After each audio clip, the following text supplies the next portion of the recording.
Hey, bonjour à tous et bienvenue sur ma chaîne YouTube. On se retrouve aujourd'hui pour une nouvelle vidéo et je vais vous faire les sorties livresques du mois de juin.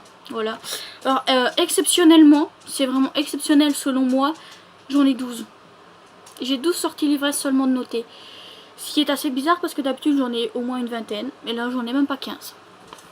Tant mieux, j'ai envie de vous dire, je me restreins sur ce que j'aime vraiment. Alors en fait, il y en a tellement peu qui me font envie que ça commence au 5. Et donc le premier, c'est La guerre des mers de Kawi Artemings, donc qui sort chez J'ai lu le 5 juin. Alors je sais plus vraiment de quoi ça parle, mais le résumé m'avait tenté sur le coup. C'est pour ça que je me l'étais noté.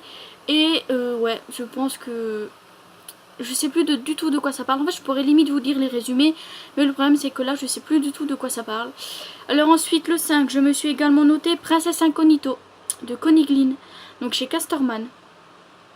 Où là en fait, si j'ai bien compris, on va suivre des princesses ultra modernes qui intègrent un lycée assez réputé.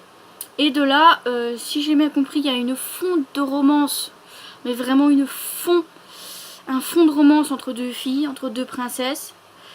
En fait, personne ne sait qu'elles sont des princesses à part elles, bien sûr.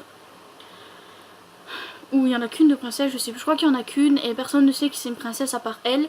Et donc on va la suivre dans ce lycée avec toutes ses aventures. Il y a des avis très bons, des avis très mauvais pour ceux qui l'ont déjà lu. Donc il sort toujours le 5.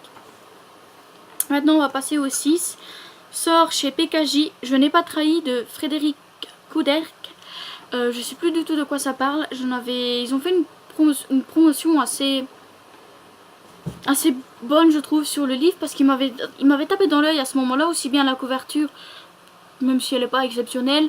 Je veux dire, il y a d'autres couvertures plus jolies que le résumé, mais je sais plus du tout de quoi ça parle. Alors sort également le 6, La fille de l'océan de Alexis Obenk chez Hugo Roman. Donc là pareil, j'ai lu le résumé, mais comme d'habitude, de toute façon c'est un Hugo Roman, donc vous allez bien vous douter que c'est de la romance, tout simplement. Je peux pas vous en dire plus, vu que c'est un Hugo Roman, c'est forcément de la romance. Voilà. Alors sort également le 6, Magic Charlie, le tome 1, L'apprenti de Audrey Alouette, donc chez Gallimard Jeunesse. Et celui-là, je me souviens très bien du résumé parce qu'il m'a tapé là. Et en fait, si vous voulez, on va suivre Charlie qui, en fait, ne connaît rien au monde des magiciens. Oui, magicier, pas magicien, magicier. Seulement, je pense que son chat lui parle, un truc comme ça, un chat qui parle. Je pense qu'il a son chat qui parle, mais il connaît rien au monde des magiciens, seulement sa grand-mère va être en danger. Et de là, en fait, il va devoir intégrer le monde des magiciens et devenir un apprenti, en fait, un apprenti magicien, tout simplement. Et j'adore tous les livres comme ça, donc je me le suis noté. Alors, ensuite, je me suis mis Josh et Hazel, Comment ne pas tomber amoureux de Christina Loren, donc toujours chez Hugo Roman. Où là, c'est un Christina Loren, et je me souviens, j'avais beaucoup aimé sa saga des Beautiful, même si je l'ai jamais terminé. J'ai beaucoup aimé. Donc voilà. Sera également le 6, Briar You de. Donc le tome 1 qui s'appelle Chase de L. Kennedy et qui sera dans la même catégorie de romans que sa saga Off Campus. Et comme j'ai beaucoup aimé le premier et que de toute façon je pense que les autres de Off Campus je vais beaucoup aimer aussi, je me suis noté, même si j'attendrai très certainement la sortie poche. Voilà. Alors, le 6 sort également tous les tomes de U4. Donc, Jules, Coridwen, Yanis et Stéphane. Donc, je sais plus vraiment où ça sort en poche, mais je sais bien que ça sort en poche. Le 6. Voilà. Alors, ensuite, le 6. CTRL plus Alt plus supprimé de Bertrand Puard, donc chez Casterman. Où là, en fait, on va suivre un jeune homme qui, sa grand-mère, en fait, va lui léguer une entreprise de cambriolage, je pense, ou de hacking du moins.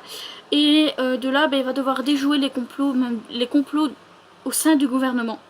Voilà, si j'ai bien compris.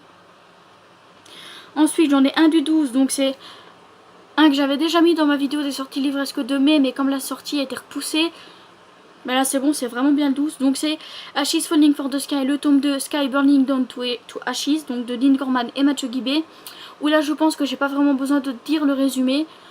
Où on va juste suivre la suite en fait des aventures de Sky et Ash, tout simplement. Voilà. Et j'ai vraiment hâte de voir la suite en fait. Et je pense même qu'il va y avoir un tome 3. Je suis pas sûre. Je dis pas. Je m'avance à rien, on verra. Ensuite, le 13 sort Les larmes de Shiva de César Malorchi, donc chez Michel Lafon. Et là, autant vous dire que je n'ai absolument aucun souvenir de résumé. Mais vraiment aucun. J'ai aucun souvenir de résumé, quoi. Alors ensuite, la dernière, donc le dernier livre, donc c'est une sortie du 20.